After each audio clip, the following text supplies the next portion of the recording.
Hello बच्चों, स्वागत है आपका हमारे चैनल एक्सेल ज्ञान पे। आज मैं आपको पढ़ाने जा रहा हूँ क्लास 10th का हिंदी का चैप्टर 1, जिसका नाम क्या है, श्रम विभाजन और जाति प्रथा। जिनके लेखक कौन है, डॉक्टर भीमराव अंबेडकर। वही डॉक्टर भीमराव अंबेडकर जिनको हम बाबा साहब कहते हैं, जिनको हम संविधान का जनक कहते हैं।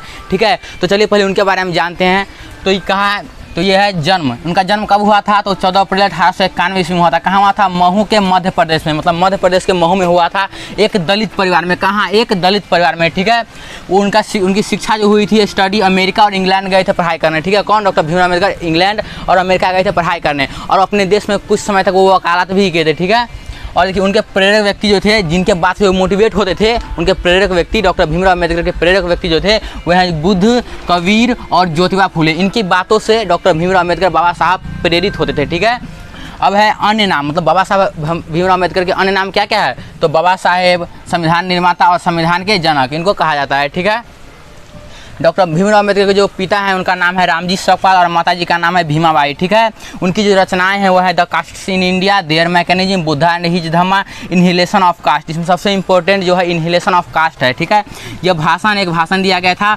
इस भाषण का जो हिंदी रूपांतरण किए है वो है ललई सिंह यादव। कौन है, ललई सिंह यादव। इन्होंने इसका हिंदी रूपांतरण किया है, जाति भेद का उच्छेद, जो आपके पाठ्य पुस्तक में दिया गया है पढ़ने के लिए। ठीक है, और उनका जो संपूर्ण वाङ्मय है वो 21 खंडों में प्रकाशित है। ठीक है, डॉक्टर भीमराव अम्बेडकर जी का संपूर्ण वाङ्मय जो है वो 21 खंड में प्रकाशित है, और लास्ट में उनकी मृत्यु हो जाती है दिसंबर 1956 में दिल्ली में।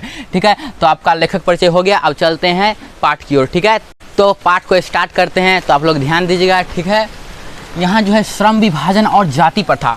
श्रम विभाजन, श्रम मतलब आप जो भी काम करते हैं, पढ़ाने का काम करते हैं, जो हम काम कर रहे हैं आपको पढ़ाने का, आप कोई और काम करते होइएगा, आपके पिताजी कोई और काम करते होंगे, आपके पड़ोसी कोई और काम करते होंगे, जितना काम है सबको श्रम कहा जाता है। ठीक है, और विभाजन मतलब जो हम काम कर रहे हैं उसका बंटवारा, मतलब श्रम का बंटवारा, काम का बंटवारा, अर्थात श्रम विभाजन। ठीक है, और जो जाति प्रथा है आप इसे भली भांति परिचित है। जाति प्रथा क्या, जो आपके पूर्वजों से जाति चलती आ रही है, आपके माता पिता परदादा के जमाने से जो जाति चलती आ रही है कि आपके परदादा वो जाति के थे, आप भी उसी जाति के, आप अलग जाति नहीं हुए, वही होता है जाति प्रथा, जो निरंतर चलते आता है। ठीक है, तो चलिए अब स्टार्ट करते क्या है जाति प्रथा। आपको समझा ही दी है जाति प्रथा क्या है, जो एक पीढ़ी से दूसरी पीढ़ी तक चलते आ रहा है। ठीक है, और श्रम विभाजन, जो हम काम करते हैं, काम का बंटवारा, श्रम विभाजन। इसमें क्या होता था, जैसे जाति प्रथा हो गया, तो इसमें मान लीजिए अलग अलग जाति के लोग रहते थे। ठीक है, और जो अलग जाति है, मान लीजिए हमको पूजा कराना है, तो कौन आएंगे पूजा कराने, पंडित जी आएंगे। उनके जगह पर हजाम नहीं आ सकता है पूजा कराने, आ सकता है, बताइए।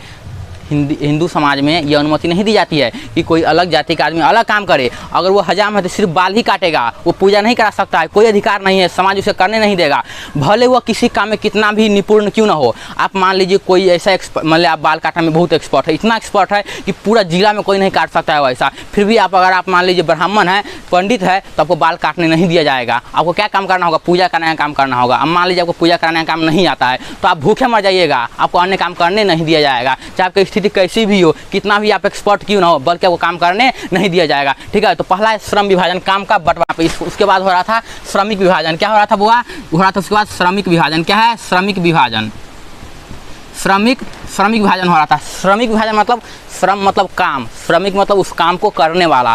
कैसे होता था श्रमिक विभाजन, मान लीजिए कोई बच्चा भी पैदा भी नहीं लिया है, वो गर्भ में ही है, तभी से उसका जाति तय कर दिया जाता है कि अच्छा ये है तो ये कुमार ये जाति, ये कुमार ये जाति, अच्छा सोनू कुमार ये जाति।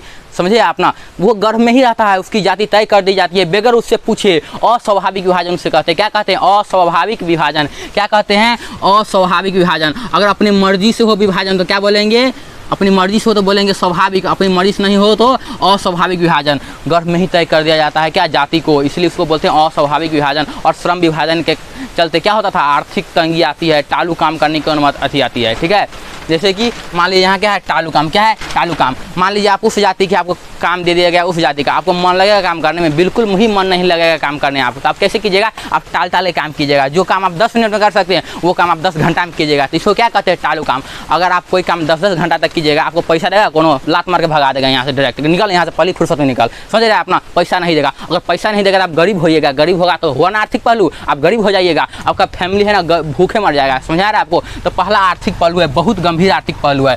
और जाति प्रथा के हिसाब से आपके बोर्ड में क्वेश्चन बनता है कि बताइए भारत में बेरोजगारी का प्रमुख और प्रत्यक्ष कारण क्या है। तो यही ना है जाति प्रथा। जाति प्रथा में लोगों को जाति के हिसाब से अलग अलग काम को बांट दिया जाता है, इससे लोगों को काम करने में मन ही नहीं लगता है, वे टालू काम करते हैं। और जब टालू काम करेंगे तो पैसा तो नहीं मिलेगा, जब पैसा नहीं मिलेगा तो गरीब रह जाएगा, और जब गरीब होगा तो समझते हैं भूख तंगी, ये झोपड़ी उपड़ी सब बनेगा। समझा रहा है ना आपको। इसलिए कहा जाता है कि जाति प्रथा सबसे प्रमुख और प्रत्यक्ष कारण है, इसको हटा देना चाहिए। हमारे डॉक्टर भीमराव अम्बेडकर बाबा साहब जी इसी को हटाने के लिए इतना प्रयत्न किए, जीवन भर प्रयत्न में लगे कि दलितों को ऊपर उठाएं, दलितों को ऊपर उठाएं। समझ में आ रहा है आपको। यहाँ क्या होता था, अमीर अमीर बनते जा रहा है, गरीब और गरीबी बनते जा रहा है, लेकिन वैसा बिल्कुल नहीं होना चाहिए। हमारे संविधान में सबके प्रति समान अधिकार होना चाहिए। यही डॉक्टर भीमराव अम्बेडकर नया संविधान बनाए सब मिल करके, उसमें अब हर एक आदमी को, हर एक नागरिक को समान अधिकार है। समझाया। अब यहाँ क्या है, आर्थिक पहलू तो हो गया कि आर्थिक रूप से गरीब हो जाइएगा आप, ठीक है। और उसके बाद कहा जा रहा है कि ये सब बिल्कुल नहीं होना चाहिए, अस्वाभाविक विभाजन नहीं होना चाहिए, अपनी मर्जी से काम करना चाहिए, ठीक है। तो डॉक्टर भीमराव अम्बेडकर जी बोलते हैं, बाबा साहब बोलते हैं कि चलिए हम मान लिए कि ये सब गलत है। क्या है, ये सब गलत है, ये सारा गलत है। क्या है, टालू काम नहीं होना चाहिए, अस्वाभाविक विभाजन नहीं होना चाहिए, ये सब गलती है। तो क्या होना चाहिए, बिल्कुल क्या होना चाहिए। आपके दिमाग में क्वेश्चन आया कि क्या होना चाहिए, अस्वाभाविक विभाजन नहीं होना चाहिए, जाति प्रथा नहीं होना चाहिए, तो क्या होना चाहिए। तो होना क्या चाहिए, तो सच्चा लोकतंत्र। सच्चा लोकतंत्र क्या है, तो सच्चा लोकतंत्र वो है भाईचारे पर आधारित। कैसा, भाईचारे पर आधारित। कैसा, भाईचारा। भाईचारा मतलब समाज में सबके प्रति आपका भाई की तरह रिश्ता रहेगा, ठीक है। अगर आपके कोई बगल के पड़ोसी हैं तो आपका रिश्ता कैसा होना चाहिए, भाई भाई की तरह रिश्ता होना चाहिए। अगर वो दुखी में है तो आप उसका साथ दीजिए, अगर वो सुख है फिर भी उसका साथ दीजिए। ये नहीं कि आप मतलब सुखी है तो गए ओ भाई चलो चलो चलो, और दुखी होगा तो भाग भाग पैसा दे, तो भाग। ऐसा नहीं हो, बिल्कुल ऐसा नहीं होना चाहिए। समझा रहा है आपको। समाज में सभी के प्रति आपका समान अधिकार होना चाहिए, बिल्कुल समान अधिकार होना चाहिए। उन्हीं को क्या कहा गया, सच्चा लोकतंत्र कहा गया है। क्या कहा गया, सच्चा लोकतंत्र। लोकतंत्र क्या होता है, तो लोकतंत्र एक ऐसी शासन व्यवस्था है जिसमें जनता के द्वारा वोट देकर सरकार चुन लिया जाता है। हो गया लोकतंत्र। अरे वो लोकतंत्र नहीं है। लोकतंत्र क्या होना चाहिए, भाईचारे पर आधारित होना चाहिए। अब लोकतंत्र में भाईचारा कहाँ से आया भाई, तो लोकतंत्र में भाईचारा कैसे आया तो बताते हैं आपको। मान लीजिए हम यहाँ पे अमीर है, मेरा भाई अड़ोस पड़ोस का लोग बहुत गरीब है, मान लीजिए बहुत गरीब है, मान लीजिए हम बहुत ज़्यादा अमीर है, ठीक है। कोई सरकार बने, हमको कोई माने मतलब नहीं है, सरकार कोई बने, हमको थोड़ी ना चाहिए इंदिरा आवास, हमको बहुत पैसा है। क्या चाहिए हमको लैट्रिन बाथरूम का पैसा चाहिए, बहुत पैसा हमारे पास, कोई फर्क नहीं पड़ेगा कोई सरकार बने। लेकिन मेरा जो गरीब भाई है, मेरा आस पड़ोस का भाई लोग है, उस पर तो असर पड़ेगा ना। मान लीजिए हम जाति के हिसाब से वोट दे दिए कि अच्छा वो वोट के काबिल नहीं है, लायक नहीं है, फिर भी उसको हम वोट दे दिए, वो बन गया, हमको कोई फर्क नहीं पड़ेगा। और मान लीजिए इंदिरा आवास का पैसा पूरा खा गया, वो लैट्रिन बाथरूम का पूरा पैसा खा गया, चापाकल का नल का पूरा पैसा खा गया, तो मेरे भाई को तकलीफ होगी कि नहीं होगी, हमको कोई नहीं होगी, फिर मेरे भाई को तो तकलीफ होगी। तो वो भाईचारा हुआ आपका, बताइए। तो आप उसके साथ अन्याय कर रहे हैं कि नहीं कर रहे हैं, तो वो नहीं होना चाहिए। कैसा लोकतंत्र होना चाहिए, भाईचारा। जातिवाद का भाव बिल्कुल नहीं होना चाहिए भाईचारा में। तो डॉक्टर भीमराव बाबा साहब अम्बेडकर बोलते हैं कि कैसा लोकतंत्र होना चाहिए, तो सच्चा लोकतंत्र क्या है,